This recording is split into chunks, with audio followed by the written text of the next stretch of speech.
Comics People. Ako si Mel and welcome to Indie Comics Podcast. Kasama ko si Eman. Hello. So, Eman, kung nagko-comics ka noon, tapos ngayon, hindi na masyado. Ano yung... More on illustrator, tsaka toy design. Di ba nag-ano ka na? Ano na yung mga nilabas mong comics noon? Yung sa mga anthologies ng grupo namin nila, Patrick, yung AWU, yung mga gano'n. Yung mga strippers, syndicate, yung mga noon pa talaga. Tapos, kailan nag-start yun, yung comics mo? Yung comics journey mo, kailan nag-start? 2011. 2012. Kasi parang may mga friends ako na nag-aya sa akin, sabi nila, schoolmates, sabi nila, uy, punta tayo ng Comic Con. Tapos parang una ko naisip, parang tayo punta ng US. Tapos nalaman-lamang ko, may community pala dito. Oo.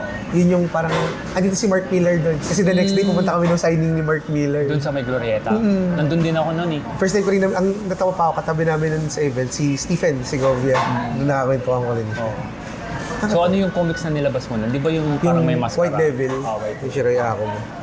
Ilang issue yung naglabas mo? 5. Tapos nakagkaroon siya ng softbound na book. Nagawa ni Sir Harvey yung Harvey Talibaw yung cover. Oo nga eh. Sobrang big time. Paano mo na convince si Sir Harvey na mag-drawing ng cover? Actually, in-offer niya lang. Siya mismo yung sabi niya, meron akong ballpen dito. May ano ka ba ng character mo? Tapos, Seferin. siya pa yung nakakayan, siya pa yung naghanap ng colorist nung Sinong nagkulay nun? si Christian Pamutilio. Parang siya, digital artist na rin talaga siya. May plano ka bang gawin siyang art toy? In the long run. Oo. Tapos gawin mong gawa ka ng parang mini comics na Oo, parang yung pagbabalik niya. introduction. Thank you. So 2011, tapos Nag-stop ako, I think 2016, 2017. tagal din. Hindi, tagal ko siyang binenta ng binenta. Oo. Kasi nagkaroon din ako ng parang yung unang release ko, hindi ako na-satisfy. Tinry kong i-redraw. Puta lang ang tiyaga nung nag-write nung kwento nun. So Redraw. Parang redraw, tapos ina-add namin. Release ulit. Parang nauso na yung mga 2.0, 1. Si Patrick nga lang natin nag-release ng comics na may 1.2 eh. Hindi ako mahilig sa ganun eh. Kasi ang gusto ko tuloy mo na lang. Oo. Tuloy mo na lang. Nagkaroon ako ng face kasi na parang, eto na yung chapter 2. Tapos binabasa ko yung chapter 1, sabi ko, okay sana kung yung gantong art style nandun kay chapter 1. Ano nangyari tuloy sa akin, parang isa lang yung nire-release mo pero in a different look lang. Which is parang, kung ikaw, aabangan mo na yung susunod na nangyayari. Oo, paano mo aabangan kung Same, paulit-ulit? parang, Parang umuulit ng umuulit Oo, lang. yun yung ko. Hindi iba lang yung art style. Oh, yun nga, parang ganoon lang. 2011 to 2016, ba't ka tumigil? Parang na-discover ko yung pag-i-illustrate. Nag-start kasi ako illustrate. Tapos parang may nag-commission, illustrator, parang logo designer. As Parang- freelance ka na Oo. Di ba nanggaling ka sa call center? Tapos, Tapos pinagsabay mo siya? hindi, call center, animator. Nag-ano ko sa TOWIE. Okay. Ay, yung Sa One Piece. di ba pumunta pa tayo nun sa Libis, yung parang si Sir Alcala, yung animation Para anime na siya niya. talaga. So, nagtrabaho ka sa Toy, ano yung mga ginawa mong anime doon? One Piece, Dragon Ball Super, tapos marami din. Ang lang, syempre ang ganda nung invitation nila, uy, animator ka rin ganito. Tapos na-experience ko na yung pain niya, parang kahit anong passion mo siguro, ang hirap i-sustain. Oo, kasi ako, gusto ko rin maging animator. Pero nung nalaman ko kasi yung hirap ng work, yung liit ng bayad, hindi siya ganun ka. Noon ata, 18 pesos per paper pa kami. Ngayon ata 19 na. Tumaas ng piso Kasi ang problema pa, since subcon karamihan ng mga artist doon, may bawas pa. Minsan may bawas pa yung sweldo. Kasi nakapunta sa contractor mo. Ano ba yan? Ganun ka, So, surviving on Pancit Canton kami nun. Ang lungkot naman. Pero at least, kung ang habol mo doon, matuto lang, matrain, to be an animator, matututo For ka the talaga. experience. Oo. Parang 1 year and a half din ako. Hindi ako tumagal sa Ton City. 6 months lang. Yun yung isa kong gusto kong i-try dati to si Hindi ako tumagal sa Ton City. Nag-train iba ako. doon, di na umuwi. Nag-train ako doon for yung sa workshop. Tapos, binayaran ko yung workshop. Kami rin, di ba yung workshop? So, after ng workshop, pwede kang magtrabaho. So, nung nabawi ko na yung pinang-workshop ko, Umalis yun. May ano pa kami, parang supervision period. 1 month ka magtatrabaho na, pero wala pang sweldo daw.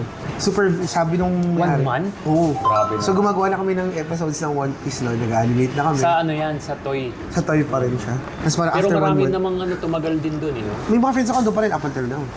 na regular na sila. Hindi na sila subcon. So, mas mataas na yung 24, upuan 25 na per paper. Yung iba per folder. pesos. Hmm. So, kung sinabi mong 25 pesos per paper yun, so kung 12 frames per second, Depende times sa 12. bunot. May ano kasi doon, parang raffle na nakatiklop na papel. So, pag bumunot ka, kung ano yung frame nun, yung ibibigay na sila. Wala rin, isang 3 paper na frame, isang 5 paper na frame. So, minsan pwede ka mag-multiple bunot para marami kang magawang trabaho. Bigyan mo ako nga ng idea. Kung halimbawa, nag-work ako sa toy, tapos ang rate ay, ilan ba yun? 19 na ngayon, di ba? 18 noon. Siguro kayong 4K to 5K a week. 4 to 5K a week. So, mga 10K per 2 weeks. Kasi Pwede na din. ano kasi siya, kunwari, sumuntok si Luffy, di ba? Minsan, kinaka-copy-paste mo na lang din yung previous frame, tapos binabago mo na lang yung succeeding frame mo. Anong feeling na, siyempre nung umpisa siguro, excited na excited Sa'yo. ka, One Parang Piece, pagpasok mo na opisina, puro anime yung Dragon Ball. dingding. Nakapunta na ako doon noon, 2007. Ang dami Or ano, 2006. ang ganda ng place. Kasi maganda. Naka-bragging rights, di ba? Oo. Ang sarap pakinggan ng animator. Doon ka nagtrabaho pa sa international, no? Gumawa ng One Piece. Oo. Solid naman siya. Kung sa experience, sabi nga, sa experience, sobrang ano niya, sobrang laking ano niya. Pag natuto ka na, di pwede kang gumawa ng sarili mo Oo. animation theoretically, di ba? Pero matrabaho kasi talaga Oo. eh. Pwede kayo yung mga flash. Yung mga flash mas maganda eh. Adobe Mas Animate. Oo, yung mga madadaling i-animate. Gusto ko na nga eh. Pero yun nga, kapag naiisip ko kasi yung hirap ng Yung hassle. Marami kasing drawing na gagawin, hindi katulad sa comics, isang panel. Tapos na yun. Kasi sa mga favorite kong artist na ganyan si RV. RB2. Maganda yung rate niya. Na kwenta niya sa akin yung rate niya. Parang hindi na siya pang, sa US, Sa gumagawa US. siya ng mga US na music video. Mga independent rappers. Gumagawa siya ng mga, yung mga maliliit na Animation. kahit. Oo. Malaki yung kinikita niya. Okay naman. Okay, freelance yun eh. Iba yun. Hawak mo na yung ano mo nun. Ang binabayaran dun per second, hindi na per frame. Ngayon, ang ginagawa ko na ngayon, ang work ko, under kay Randy Flint. She's a Snapping Turtle. So, hawak niya yung parang Snapping Turtle Gallery. Connected siya sa Unlock the Con sa US. So, si Unlock the Con, Funko Pop comic store siya na nagpapa-invite sila ng mga celebrities, voice actors. So, kaming under ni Randy, kami yung gumagawa ng mga illustrations para sa mga voice actors na pinipirmahan nila pag nag-meet and greet sila doon. Tapos dinadaling ka rin sa mga US conventions. Oo. Nagpo-porsyento naman siya, so okay naman. So, ang source of income mo ngayon ay halo-halo na. Conventions, So, tsaka commissions. Commission. Freelancing. Hindi lang iisa, no? Paano yung mga ano mo? Yung mga SS, pag-ibig, ikaw nagbabayad o nakapost mo? Finors ako ng magulang ko, sabi ko dati. Hindi kailangan kasi yun. Sabi ko dati kasi, parang sabi ko, ano bang worth niyan? Pwede namang ano kasi, voluntary yun. Oo. Yung pala, yung kinita ng mom ko, siguro nag-unemployed ako kasi 2018. So sabi ko, wala, hindi naman kailangan yung mga ganun. Hanggang sa, nakita ko yung kaibigan ko na ospital, tapos, yung Malaki ang bayad. bill. Oo. Tapos sabi ni mama, pwede naman daw magbayad na lang monthly. So sabi ko, yun yung ginagawa ko, monthly bayad na lang. Tapos nagbukas ako na sa mga insurance company. Kailan ka nagsimulang stickers na 18. 2018? Ano pa yun? Gupit-gupit pa yung panahon gupit-gupit Tapos pa tayo. ngayon meron ka ng sariling Yung cutter machine. Tumatanggap na rin kami ng since group po kami, tumatanggap kami ng gusto mo mag-print, magpaano na stickers, merchandise. Stickers lang ba o pwedeng mga art print gano'n? Art prints, tote bags, button pins, magnets, meron ako. Medyo dumami na in the long run. Ganda nga nung sticker na binigay mo sa akin. Yung rainbow Paano one. yung gano'n? Ano lang siya, print lang siya ng vinyl, tapos ako namimili nung nung finish niya. Merong leather, merong matte, glossy, glitter, tapos yun, kinakat machine ko na. Ayun lang. Ilang beses ka nang nagpalit ng machine? Hindi pa. Hindi pa. Oo, Simula ganda ng machine talaga na. Kung simula nang binili mo yun, sulit na. Nire-refer ko din siya sa ibang mga gusto kong tropa mo gusto mag-start. Kasi siya yung pinakamura eh. Talagang gusto kong mag-start as a sticker artist. Budget friendly talaga siya. Ayos Sobra. Pero may ka rin, dream machine.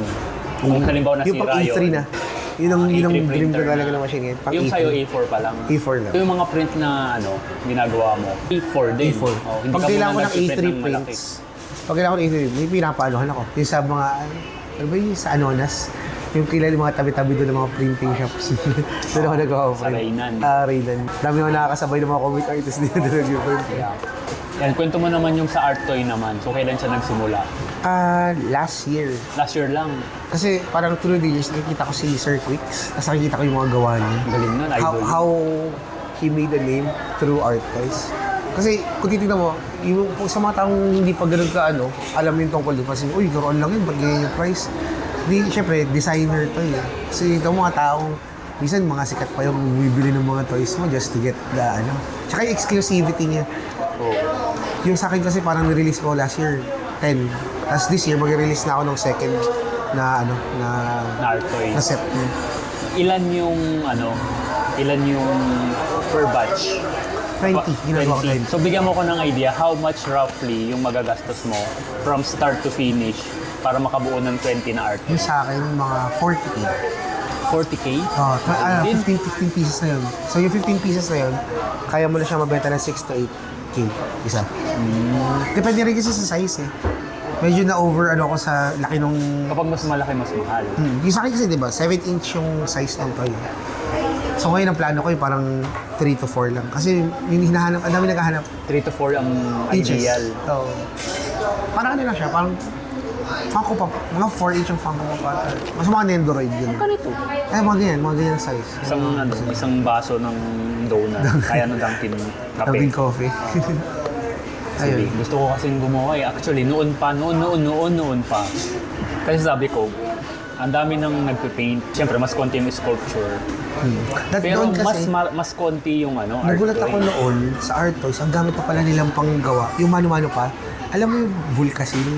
Ganyan yung ginagamit nila. Yung yung Yung tumitigas. oo. Ganyan ang gamit nila. Tapos, ngayon, Pang molde. Oo. Hindi, yung prototype toy nila mismo. Nililihan nila yun. Yung isa. Ngayon kasi nauso na yung 3D printing. Mas madali pag 3D print. Tsaka mas pinis yung gawa. Mas makinis. Kahit pa paano. Mas paparicast mo na lang. Ang nabanggit mo kanina, yung ginagamit mo ay Nomad. Nomad. Marunong ka na ngayon. In a way, Natuto basic shapes. Natuto ka sa ano? YouTube lang. YouTube din. lang. Nanonood lang. Kasi nasabi ng mga friends, yun yung parang beginner tsaka creator friendly na app sa iPad. Buti yung ate ko may iPad. Dito try ko na. Kasi ako na nagbayad nung full license niya. 800 lang kamo eh. Mura lang yun. Ngayon nga, nahihirapan na ako kasi may umu-order 2 peraso ng toy. Hindi ko pa alam paano siya ipapadala kasi yung client pala nasa Guam. So hindi ko pa alam paano mapadala din yung toy. Ano? Nandito siya kahapon. Oo, DHL. Sabi niya wala akong oras para masyado Kung nandito siya, dapat inabot mo Yun na. sabi ko wala ako na para sa CR ata. Sabi, dumaan lang ako na chinek ko lang. Na-picture ko lang yung toy mo kasi sinanap kita sa socials. So yun, naman siya. Order na siya ng 2. Sayang. Anong pangalan ng art toy mo ulit? Yung logo, yung artist name mo, Ronin Panda. Wala Ronin pa siyang Panda. wala pa siyang, yun ang naisip ko kanina nung kinuwento mo sa akin na mag-comics ako. Gusto kong maisip ang ngayon, pinoproduce ko na yung lore niya. Oh, kasi kapag may lore ka na, tas may Mas madaling comics makilala ka na, yung character mo. Saka pwede kang mag-produce ng other characters na nandun sa world. Parang universe niya. Yung isang friend ko doon, si Miko Rosales, gumawa siya na parang mga nakaano sila, yung Rocketeer, yung helmet, tapos naka-Back to the Future na pormahan. Oo. Ano sa tingin mo yung hindi pa nagagawa masyado sa mga art toy? Kasi normally... Local characters talaga. Local. Wala Kasi masyado, masyado no? tayong, napansin ko masyado natin ng finalo talaga yung footsteps ni Sir Quicks na Oo. naka-hoodie, naka-pants, naka-adidas, mga ganda, pero mga pop walang culture. gumagawa nung tikba lang. Or, Wala masyado. Diba? May plano ka bang gumawa ng ganun? Para feeling ko limited release. Kasi may mga tinatawag sila ng one-off release eh. Yung isang peraso lang ng art toy na customize siya. So yun ang isa sa mga goal this year na mailabas. Ang ganda. So yun, sabi mo kanina din, may plano kang bumalik sa comics. Mga kailan kaya yan? Goal ko this year talaga. Ang dami ko na nakakausap talaga. Ang naging issue ko lang kasi talaga, meron akong writer. Hindi, wala talaga ako alam sa writing. Kaya nung nagko-comics ako, talagang may kaanuhan ako So na... kung may writer, ikaw yung magdodrawing, ganun. Ako mag-i-illustrate talaga lahat. Editing ako na rin. Wala lang talaga ako. Mahina lang talaga sa pag-ano ng pwede. Pag-produce ng story. So kung meron man na nakikinig ito, please pa-PM niyo ako. Sige. Message niyo si ano. Sige. Nag-international convention ka na kamo sa Singapore. Kailan ka nag-umpisa? Last year, nagbakasakali kami nung friend ko, si Abby. Si Shabby ko, yung nag-cat memes. Naisip namin, uy, lagi na tayo dito. Parang Kasi dito, Cebu, Bacolod, STGCC? Or Singapore Comic Con? AFA siya. AFA. Ay, iba yung iba. Anime Festival Asia. Kasi bala ko this year, Yung SGCC. Singapore Comic Con, hindi mo pa na-try. Pero narinig ko sa mga friends na okay naman daw. Sila Sir Allen Gineta. Maganda naman daw. Si Sir Omi, inaalok ako. Ay, napag-usapan namin ni Sir Omi yan. Happy kayo sa table. Oo, sabi ko pwede ako ma-happy. Ano, 40? 40K siya. 40K. 40K. Tinik namin sa... Tinik ko na sa... Kung hati kayo, 20 na lang. Oo, 20. Yung table namin yan sa APA, 15. Tapos yung pamasahe naman, ano siya, parang 11. Naabangan namin yung mga piso fare, mga murang fare. Oo. Maganda doon. Tapos maganda yung grupo kami. So, tiks nakapag-Airbnb na lang kami para mas tipid talaga sa Ano na lang advice mo sa mga gustong mag-comics or mag-art toy? Siguro kung saglit na nagkaroon kayo ng time na ayaw nyo na mag-comics. Try Kaya yung nyo iba. lang i-pass by yun. Tapos parang pag ready ka na ulit, tuloy mo lang. Parang hindi mo na kailangan magsimula from the bottom. Pero parang tuloy mo lang where you left off. Kasi mali mo, andun pa rin yung passion. Andun pa rin yung passion, hindi naman nawawala. Motivation na lang talaga to continue yung kailangan mo. Yan. Yung socials mo, Ronin Panda. Ronin Panda. Yung IG ko is Ronin Panda 30. Pati Twitter ko, Ronin Panda rin. Twitter, ano pa? X, Deviant Art, kung may mga nagdi-Deviant Art Wala pa. na, puro AI. Ako puro AI na nga daw dun eh. Walang TikTok. Ronin Panda rin sa TikTok. Ayos. Then, Yan, Comics People. thank you po. Indie Comics Podcast.